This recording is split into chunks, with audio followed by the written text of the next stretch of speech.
नमस्कार बच्चों, आप सभी का स्वागत है मेरे यूट्यूब चैनल होम साइंस में, जिसमें मैं आज आप सभी को पढ़ाने वाली हूँ एमए प्रथम वर्ष का सेकंड पेपर है चाइल्ड डेवलपमेंट। जी हाँ बच्चों, बाल विकास के बारे में पढ़ेंगे। इसमें मैंने आज का प्रश्न लिया है आप सभी के लिए, विकास को प्रभावित करने वाले कारक। जी हाँ, आप सबको पता होगा विकास को प्रभावित करने वाले कितने कारक होते हैं। ये बहुत ही इम्पोर्टेंट टॉपिक है हमारे सिलेबस के अकॉर्डिंग। आशा करती हूँ आप सबको वीडियो बहुत अच्छा लगेगा, और जिन बच्चों ने चैनल को सब्सक्राइब नहीं किया है वो चैनल को अवश्य सब्सक्राइब कर लें और ध्यान से पढ़ा करें। और जो नोट करने वाली बातें हैं उन्हें नोट भी किया करें। जैसा कि आप सब देख पा रहे हैं, विकास को प्रभावित करने वाले कारक फर्स्ट है हमारा वंशानुक्रम एवं वातावरण। जी हाँ, वंशानुक्रम एवं वातावरण तो हमारे विकास को बहुत ही प्रभावित करता है। बच्चों के विकास को कितना प्रभावित करता है, अर्थात ये इसके बारे में हम लोग जानते हैं। मैं ऐसे ही आप सबको समझाने का प्रयास कर रही हूँ। जैसे कि आप सब देखते हैं, जो प्राणी है अपने विकास के लिए जन्मजात तथा अर्जित क्षमताओं का भी क्या करता है, क्षमताओं का उपयोग करता है। और वही प्राणी रंग रूप कद काठी लंबाई एवं शारीरिक क्रियाएं वृद्धि एवं स्मृति में भी अपनी मानसिक योग्यताओं का निर्धारण वंशानुक्रम द्वारा ही होता है। जैसा कि आप वंशानुक्रम का मतलब, जैसा कि आपके माता पिता, आपका परिवार जैसा रहेगा, आपका वैसा ही जीन होगा, वैसा ही आप दिखेंगे, उसी के अकॉर्डिंग आप रहेंगे। इसके उपरांत वातावरण क्या है, जैसा हमारा एटमॉस्फियर वातावरण रहेगा, उसी के इन्वायरमेंट के अंतर्गत आप भी रहेंगे। जैसे कि देखते हैं, जब स्त्री और पुरुष में मैंने इस टॉपिक पे क्रोमोसोम गुणसूत्र के बारे में इससे पहले वीडियो अपलोड किया था, आप सब देख सकते हैं। जैसा कि आप सबको पता है, यक्स वाई क्रोमोसोम होगा तो क्या होगा, लड़का होगा, और यक्स यक्स क्रोमोसोम मिलते हैं तो लड़की उत्पन्न होती है। परंतु यदि माता से और पिता से प्राप्त जीन्स में जिसके जीन्स अधिक शक्तिशाली होते हैं, उससे संबंधित गुण ही बालक में अधिक पाया जाता है। जी हाँ, यदि माता और पिता के द्वारा जो यक्स वाई क्रोमोसोम होता है, यक्स यक्स, वो यदि माता का अगर अत्यधिक प्रभावशाली है, अत्यधिक शक्तिशाली जीन है, यदि पिता का अत्यधिक शक्तिशाली जीन है, तो क्या होगा, वो जिसका अधिक शक्तिशाली जीन होगा उसी से संबंधित गुण बालक में अधिक मात्रा में देखा जाता है। और इसके बाद हमारे क्या है, रोग और चोट। जी हाँ, रोग और चोट भी हमारे बालक के विकास के लिए बहुत ही प्रभावित कारक है। क्योंकि रोग, यदि बच्चों को रोग हो जाता है तो उनका विकास रुक जाता है, मानसिक विकास रुक जाता है, और महत्वपूर्ण ढंग से वो प्रभावित होते हैं। और यदि बच्चों को चोट लग गई तो इसी उम्र में यदि बच्चों को चोट लग गया, जैसे टाइफाइड, जैसे कि पैर में चोट लग गया तो पैर का विकास, कहीं हड्डियां टूट गई तो उनके विकास में काफी काफ़ी इफ़ेक्ट पड़ता है। आप सबको पता है बाल विकास पर खतरनाक रोग कौन-कौन से हैं? जैसे टाइफाइड हुआ, मासिक ज्वर हुआ, डायरिया हुआ, गहरी चोट हुई। ये सभी बहुत घातक रोग होते हैं जो बच्चों के विकास पे बहुत प्रभाव डालते हैं। इसके उपरांत माता-पिता के किसी रोग के कारण भी होता है ऐसा। यदि माता-पिता को कोई रोग होता है तो बच्चे में भी वो रोग हो जाता है। वो अ जीन से संबंधित होता है, जिससे वो बच्चा उसी रोग से प्रभावित होता है। किंतु इस समय प्रेजेंट टाइम में इतना साइंस डेवलप हो गया है कि इसका इलाज गर्भ में भी हो सकता है, जिससे बच्चे के ऊपर इसका प्रभाव नहीं पड़ता है। नंबर थर्ड है हमारा बच्चों, परिपक्वता एवं अधिगम। जी हाँ, परिपक्वता एवं अधिगम क्या है, विकास विकास को प्रभावित करने वाले तत्व में वंशानुक्रम एवं वातावरण था। फिर उसके पश्चात हमने परिपक्वता एवं अधिगम का स्थान रखा है। जैसे कि वंशानुक्रम और वातावरण से संबंधित ही रहता है ये। परंतु जो गर्भाधान से प्रारंभ होता है और अधिगम की प्रक्रिया के पश्चात वातावरण के संपर्क में आने पर उसका जो लर्निंग अर्थात अधिगम होता है, उससे जो आशय होता है वही हमारी शारीरिक स्नायु मांसपेशियों एवं ग्रंथि संबंधित आंतरिक रचनाओं का प्रौढ़ होना। ये क्या है, हमारा अधिगम का आशय होता है।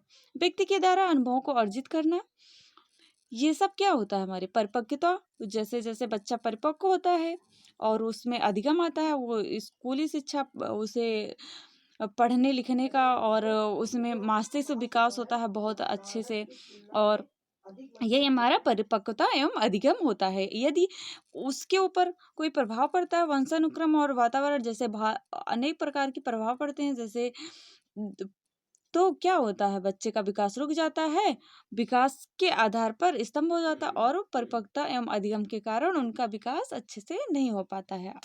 और जिन बच्चों ने चैनल को सब्सक्राइब नहीं किया, चैनल को सब्सक्राइब कर लें। आगे देखते हैं क्या हमारा बच्चों, प्रजाति एवं वर्ड। जी हाँ, प्रजाति एवं वर्ड। ऐसा देखा जाता है गाँवों में भी शहरों में भी, क्योंकि प्रजाति जो अलग जात के लोग होते हैं उनका प्रभाव भी इस पर पड़ता है। इनका अध्ययन किया जाता है वर्ण का। इन अध्ययनों के आधार पर उन्होंने निष्कर्ष निकाला है कि श्वेत वर्ण की प्रजाति के बालक को शारीरिक और मानसिक विकास निग्रो तथा अन्य प्रजातियों की अपेक्षा तीव्र गति से होता है। जैसे कि आप सबको पता है क्षत्रिय लोग हैं, तो उनके जो मानसिक विकास होता है उनका वैसा वातावरण रहता है जिससे वो आगे चल के वैसा ही विकास होता है वो देखा जाए। और जो निम्न कास्ट के होते हैं, जैसे कि आप देख सकते हैं एससी में है, और जैसे गरीब निर्धनता के कारण होता है, तो वो लोग क्या होता है उनका ऐसा एटमॉस्फेयर होता है कि उनके बच्चों का विकास अच्छे से नहीं हो पाता है। और इसके बाद हम लोग देखते हैं बुद्धि। जी हाँ, बुद्धि भी है। बुद्धि बालक के मानसिक संगठन का प्रमुख गुण होता है। बालक की वृद्धि के लिए बुद्धि भी एक महत्वपूर्ण कारक है, जो बालक के शारीरिक और मानसिक विकास को प्रत्यक्ष और अप्रत्यक्ष रूप में प्रभावित करता है। यदि मंद बुद्धि बालक की अपेक्षा तीव्र गति के बालक को देखा जाए, तो दुर्बल बुद्धि के बालकों में जो होता है वो चलना, बैठना, दौड़ना, बोलना, अन्य कौशलों को विकास को तीव्र बुद्धि बालक की अपेक्षा मंद गति से सीखता है। जी हाँ बच्चों, जो तीव्र बुद्धि का बालक होता है वो बहुत जल्दी चलना, बोलना, बैठना ये सब सीख जाता है, किंतु मंद गति अर्थात मंद बुद्धि वाला बालक ये सभी कलाएं जल्दी नहीं सीख पाता है और इसका विकास क्या होता है, रुक जाता है, अच्छे से इसका विकास नहीं हो पाता है। बुद्धि स्तर। और फिर उसके बाद हमारा पोषण है। जी हाँ बच्चों, यदि माता पिता का पोषण गर्भकालीन अवस्था में शिशु के विकास को प्रभावित करता है, तो इसका क्या प्रभाव पड़ता है। माता का आहार जितना अधिक पौष्टिक होगा उतना ही अच्छा बालक का स्वास्थ्य होगा गर्भ में। जी हाँ, स्वाभाविक रूप से यदि माँ का स्वास्थ्य अच्छा रहेगा, माँ के पौष्टिक आहार मिलेंगे, तो बच्चे का भी स्वास्थ्य अच्छा रहेगा। इसी प्रकार हम कह सकते हैं कि पोषण का भी हमारे बच्चों के विकास पे काफी प्रभाव पड़ता है, या विकास को प्रभावित करने वाले कारक कहा जा सकता है पोषण। जैसे कि आप सबको पता है कार्बोहाइड्रेट, प्रोटीन, भोज्य पदार्थों में इन सभी की आवश्यकता होती है। कार्बोहाइड्रेट विशेषता ग्लूकोज का बालकों के शारीरिक विकास के लिए और प्रोटीन उसके मानसिक विकास के लिए बहुत आवश्यक होता है। इसके बाद है हमारा यौन भेद। यौन भेद क्या है, सेक्स डिफरेंस। यौन भेद को भी बालकों के शारीरिक और मानसिक विकास पर प्रभाव पड़ता है। जी हाँ, यौन भेद जो होता है उसका भी शारीरिक और मानसिक विकास पर प्रभाव पड़ता है। जबसे देखा जाए तो जो पुरुष बालक होते हैं वो जन्म से ही वयस्क अवस्था की आयु प्राप्त होने पर होते हैं, किंतु जो स्त्री बालकों के आकार के होते हैं उनका भार में बड़े होते हैं। दूसरे बालकों में जन्म के समय लड़कियों से लड़के कुछ बड़े होते हैं, लेकिन लड़कों की अपेक्षा लड़कियां शीघ्र परिपक्वता को प्राप्त करती हैं, जिसके कारण क्या होता है, विशेष तौर पर यौन संबंधी परिपक्वता लड़कों की अपेक्षा लड़कियों में 1 वर्ष पूर्व प्राप्त हो जाता है। आप सबको पता है कि किशोरावस्था में ये देखा जाए, बाल्यावस्था में तीव्र गति से लड़कियों का विकास होता है और लड़कों का विकास रुक जाता है, किंतु यही इसमें भी कहा जाता है। इसके कारण क्या होता है, मानसिक विकास की दृष्टि से यौन भेद में लड़कों की अपेक्षा लड़कियों का विकास पहले हो जाता है। इस प्रकार से हमारे बालक के विकास पर बहुत ही प्रभाव पड़ता है। किसका प्रभाव पड़ता है, यौन भेद का प्रभाव पड़ता है। इसके बाद हम लोग देखते हैं अंतःस्रावी ग्रंथियां। जी हाँ बच्चों, ये अंतःस्रावी ग्रंथियां क्या है, ये कुछ ग्रंथियां हैं जो हार्मोनल रक्त से प्रत्यक्ष तौर से मिलता है। इसके कारण हार्मोनल में यदि देखा जाए तो संतुलित स्राव न हुआ तो बालक का विकास को प्रभावित हो जाता है। और नलिका विहीन ग्रंथियां संख्या में 7 होती हैं। ये जो नलिका विहीन ग्रंथियां होती हैं, अंतःस्रावी ग्रंथियां होती हैं, ये साथ होती हैं, जैसा कि आप सब स्क्रीन पर देख पा रहे हैं कौन कौन सी ग्रंथियां हैं। और जिन बच्चों ने चैनल को अब तक सब्सक्राइब नहीं किया है, चैनल को अवश्य सब्सक्राइब कर लें और वीडियो को पूरा देखा करें, जिससे उनको अच्छे से समझ में आए। जैसा कि देख पा रहे हैं पीयूष ग्रंथियां, फर्स्ट है हमारा पीयूष ग्रंथि, फिर उसके बाद है सेकेंड हमारा है पीनियल ग्रंथि, और फिर थर्ड है हमारा गल ग्रंथि, और फोर्थ है उपागल ग्रंथि, और 5 है एंड्रियल ग्रंथि, एंड्रिनल ग्रंथि, और 6 है यौन ग्रंथियां, और 7 है हमारा थाइमस ग्रंथियां। जी हाँ, इन ग्रंथियों के बारे में जानना है तो नेक्स्ट वीडियो में जाने। और पीयूष ग्रंथि को आप सबको पता होगा पिट्यूटरी ग्लैंड कहा जाता है, और पीनियल ग्रंथि पिनियल ग्लैंड कहा जाता है। ये सभी इतना याद रखना, बस इतना ग्रंथियां लिख देना अंतःस्रावी ग्रंथियों के बारे में, बस उसके बाद बहुत अच्छा ही आपका नंबर आएगा, स्कोर बहुत अच्छा रहेगा। फिर 8 नहीं तो वीडियो बहुत लंबा हो जाएगा। फिर उसके बाद हमारा 9 नंबर है वायु एवं प्रकाश। जी हाँ, वायु एवं प्रकाश भी हमारे बालक के विकास को प्रभावित करते हैं। जैसे क्रम से देखा जाए, शुद्ध वायु एवं शुद्ध प्रकाश से अतिशय आवश्यकता होती है। सभी को शुद्ध वायु शुद्ध प्रकाश की आवश्यकता होती है, लेकिन प्रकाश उनकी आंखों को, जो बच्चे हैं उनकी आंखों की पर्याप्त ज्योति के लिए भी अत्यंत आवश्यक होता है। यदि बालकों के लिए पर्याप्त प्रकाश न मिल पाए तो उन्हें अश अंधता, जी हाँ, अंधता व अंधता जन्म से ले सकती है। देखा जाए तो यदि बच्चों में, छोटे बच्चों को वैसे भी ठंड का मौसम हो या गर्मी का, तो सुबह के टाइम उनको विटामिन डी की आवश्यकता होती है। उन्हें सुबह सुबह जरूर धूप दिखाना चाहिए, जो नवजात शिशु होते हैं। और हमारा नंबर 10 है पारिवारिक वातावरण। जी हाँ, पारिवारिक वातावरण, फैमिली इन्वायरमेंट का बहुत ही प्रभाव पड़ता है। एक परिभाषा हम बोल रहे हैं, आप सब नोट कर लेना। क्या है? लिंकन ने एक बार कहा था कि वे जो कुछ भी हैं, वे जो कुछ भी हैं अपनी देवी समान माँ के कारण हैं। जी हाँ, जो बच्चे हैं वो जो भी कुछ हैं अपनी देवी समान माँ के कारण होते हैं।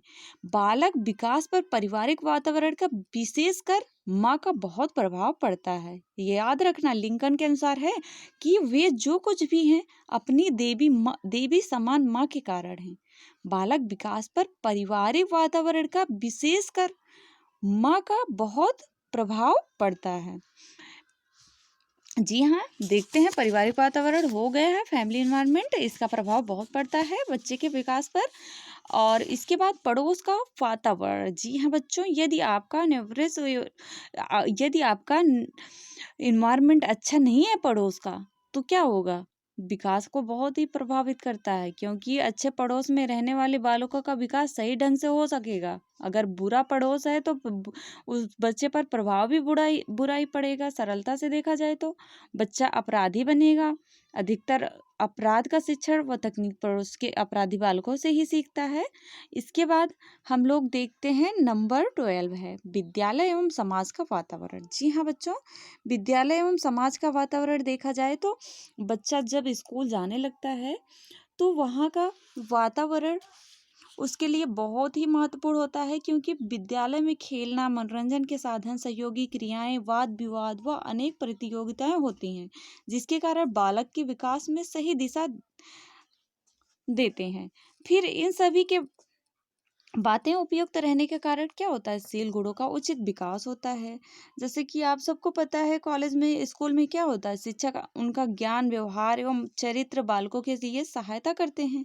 जैसे एनसीसी, स्काउटिंग व गर्ल गाइड, ये सभी क्या होता है? बालक के विकास में सहायक होते हैं। यदि बालक विद्यालय और समाज का वातावरण नहीं अच्छा होता है तो बहुत ही प्रभाव पड़ता है बालक के विकास पे। उसके बाद हमारा है 13 नंबर हेडिंग है, हेडिंग पूरा नोट करना, जरूर रखना, ये बहुत इंपॉर्टेंट है। हो सकता है इस बार पेपर में ही आ जाए।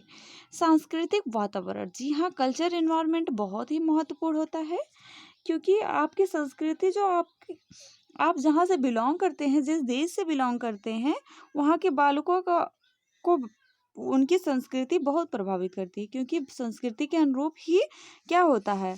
मार्गरेटिंग मीड न्यूजीलैंड देश में 3 आदिवासियों की संस्कृति को अध्ययन से उन्होंने यह निष्कर्ष निकाला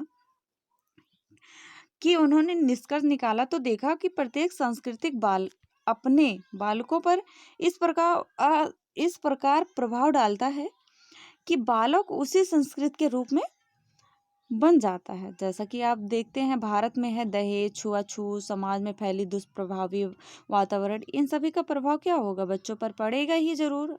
यदि उनके इनके कल्चर में है तो इसका प्रभाव बहुत ही पड़ेगा और बच्चा भी वैसा ही व्यवहार करेगा। तो ये सब क्या है, दुष्प्रभाव ही, दुर्गुण ही है, जिसके कारण क्या होता है, संस्कृत वातावरण का प्रभाव बच्चे पर पड़ता है। इस प्रकार आशा करती हूँ आप सबको समझ में आया होगा कि विकास को प्रभावित करने वाले कारक ये सभी हैं। ये हेडिंग जरूर नोट करना, जरूर रखना, बहुत ही इम्पोर्टेंट है। और अंत तक देखने के लिए थैंक्स।